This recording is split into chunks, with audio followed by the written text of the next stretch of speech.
Докторите и сестрите, како и останатиот персонал кои работат по клиниките, но не се трајно вработени, стравуваат дека директорите може да ја искористат моќта и наместо да ги вработат нив, на огласите да се примат луѓе кои ним им одговараат. Синдикатот инсистира министерот Меджити да постави прецизни услови, а не да им го остави на директорите дискреционото право на кого да дадат решение. Значи една замолница, сугестија до министерот, освен основните барања што ќе бидат за конкурсот, како диплома, лекарски и така натаму, да има услов од над 3 или 4 годишно вработување на овие луѓе, да имаат континуитет во нивната работа.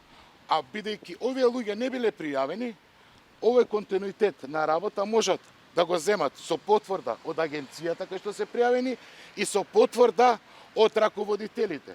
За да не се случи место интравенозна импликација да се става интрамускулна, бидејќи не се прави експеримент со здравството. Меджити не беше конкретен дали некој од здравствените работници кои работеле и по повеќе од 5 години со договор на дело ќе биде извисен, но уверува дека менаџерите на болниците најдобро можат да проценат кој да добие трајно решение за работа.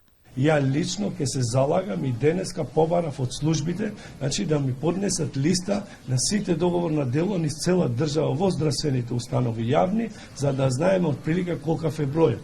Сега, дали ќе се случи некој пропуст, ние не можеме идеално да бидеме, може да се случи, но знаете, ти не можеш тоа право да им забрануваш на никого на конкурс да се пријави. Но ќе настоиме, значи тие што се на вистина честни, квалитетни, ефективни кадри, за да можеме да ги задржиме. Меджити од јануари најави нови дополнителни вработувања во здравството. Инаку, предизборно власта спроведува акција за вработувања во низа институции. Главниот фокус е на здравството, каде според последната одлука на владата, трајно вработување ќе добијат 1117 медицински и технички кадар.